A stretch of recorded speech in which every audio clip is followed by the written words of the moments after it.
जीवन में जब भी हम खराब दौर से गुजरते हैं तब मन से यह विचार जरूर आता है कि परमात्मा मेरी परेशानी क्यों नहीं देखता है, मेरे दुख कम क्यों नहीं करता है।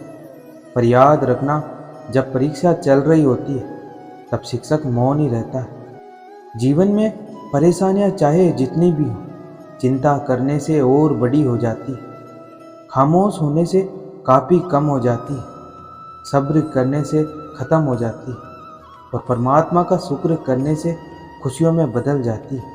शांति से भी दुखों का अंत हो ही जाता है और शांत चित्त मनुष्य की बुद्धि शीघ्र ही स्थिर होकर परमात्मा से युक्त हो जाती है।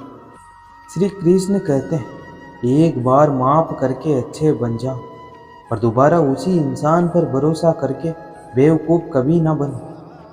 हम नींद में सपने देखते हैं, लेकिन ईश्वर हमें हर दिन नींद से जगाकर उन सपनों को पूरा करने का एक मौका देता है।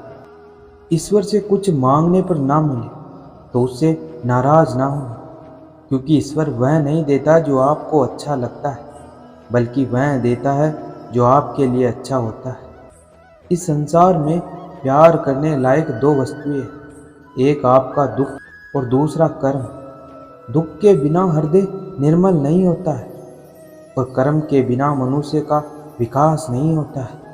काम में ईश्वर का साथ मांगो, लेकिन ईश्वर काम कर दे ऐसा मत मांगो। दुख में भगवान को याद करने का हक उसी को है जिसने सुख में उसका शुक्रिया अदा किया है। जब ठोकरें खाकर भी ना गिरो तो समझ लेना दुआओं ने थाम रखा है। जीवन में अगर किसी का भला करोगे तो लाभ होगा, क्योंकि भला का उल्टा लाभ होता है। और जीवन में किसी पर दया करोगे तो वह याद करेगा, क्योंकि दया का उल्टा याद होता है। भगवान जानते हैं आपने किसी चीज़ के लिए कितना सब्र किया है, और यकीन मानिए आपके सब्र के हर पल की कीमत अदा होगी। भगवान पर विश्वास रखें। एक माटी का दिया अंधेरे से सारी रात लड़ता है, तू तो भगवान का दिया है, फिर किस बात से डरता है। दिल जिस बात पर कांप जाता है, ऊपर वाला उसी बात पर आजमाता है। खूबसूरत रिश्ता है मेरे और मेरे भगवान के बीच, ज़्यादा मैं मांगता नहीं और कम वह देता नहीं। ईश्वर ने दूसरों को क्या दिया है, यह देखने में हम इतने व्यस्त होते हैं कि ईश्वर ने हमें क्या दिया है वह देखने को हमें वक्त ही नहीं होता है। जब ऊपर वाले का साथ हो तो कुछ भी असंभव नहीं होता है। मन की संतुष्टि के लिए अच्छे काम करते रहना चाहिए। लोग चाहे तारीफ करें या ना करें, कमियां तो लोग भगवान में भी तलाशते रहते हैं। दुआ लगे या ना लगे, बद्दुआ जरूर लगती है। इसलिए हमें अपने जीवन में कभी भी बुरा काम नहीं करना चाहिए। प्रभु कहते हैं, तू सोने से पहले सबको माफ़ करके सोया कर, मैं उठने से पहले तुझे माफ़ कर दूंगा। इंसान का नसीब उतनी बार बदलता है जितनी बार वह ईश्वर को याद करता है। ऊपर वाला उन्हीं व्यक्तियों को मुश्किलों से आजमाता है जिस पर उसे जीतने का भरोसा होता है। भगवान मांगने वालों को नहीं, बांटने वालों को देते हैं, फिर चाहे वह धन हो या खुशियाँ। भगवान से कभी निराश मत होना और संसार से कभी आशा मत करना। प्रेम अपने काम और ईश्वर से करो, यह दोनों कभी धोखा नहीं देते हैं। स्वार्थ संसार का ऐसा कुआं है जिसमें गिरकर निकल पाना बड़ा कठिन होता है। जीवन में वाणी को संयम में रखना अनिवार्य है, क्योंकि वाणी से दिए हुए गाँव कभी भरे नहीं जा सकते। श्री कृष्ण कहते हैं कि जो व्यक्ति दूसरों की तकलीफों को समझते हैं, जिनमें दया है, दिल से अच्छे हैं, उन्हें दोबारा जन्म लेना नहीं पड़ता है।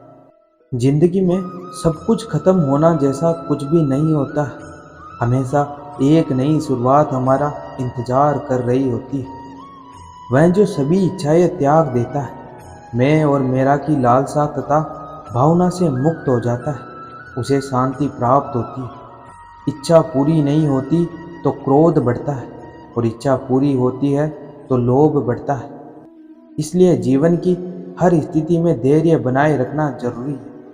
मोहग्रस्त होकर अपने कर्तव्य पथ से हट जाना मूर्खता है, क्योंकि इससे ना तो तुम्हें स्वर्ग की प्राप्ति होगी और ना ही तुम्हारी कीर्ति बढ़ेगी। इस भौतिक संसार का यह नियम, जो वस्तुएं उत्पन्न होती है कुछ काल तक रहती है, अंत में लुप्त हो जाती है, चाहे वह शरीर हो या फल हो। श्री कृष्ण ने कहा है, अगर तुम्हें किसी ने दुखी किया है तो बुरा मत मानना।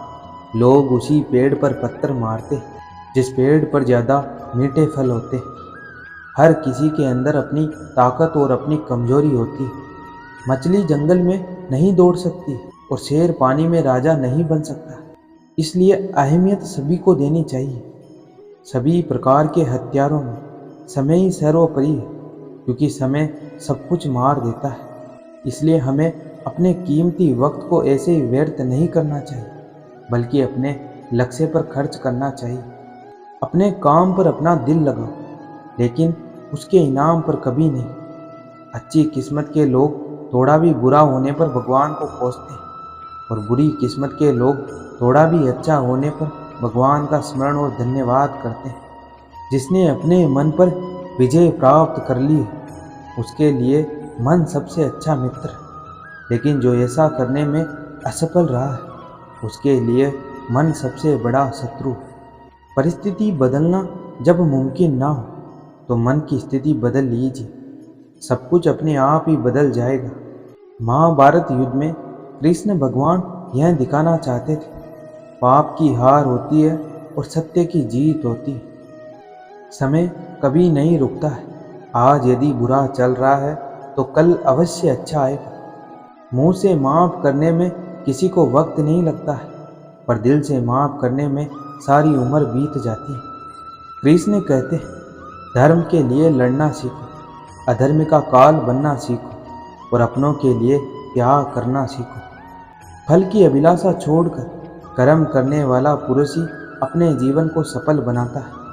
चाहे कितना भी बुरा क्यों ना हो, तुम्हारे साथ पर यकीन रखना, इसमें भी ईश्वर ने कुछ अच्छा ही सोचा होगा तुम्हारे लिए।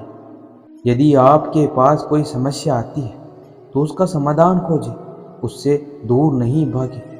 हमारे जीवन में आधे दुख इस वजह से आते हैं क्योंकि हमने उनसे आशाएं रखी है जिनसे हमें नहीं रखनी चाहिए। जीवन में समय चाहे कैसा भी, परिवार के साथ रहो। सुख हो तो बढ़ जाता है और दुख हो तो बढ़ जाता है। जिस दिन हमारा मन राधा कृष्ण को याद करेगा, उसी दिन से परेशानियां आना बंद हो जाएगी। आज का यह वीडियो यहीं समाप्त होता है। मैं आशा करता हूँ कि आपको यह वीडियो बहुत पसंद आया होगा। मिलते हैं अगले वीडियो, तब तक अपना ख्याल रखें। धन्यवाद।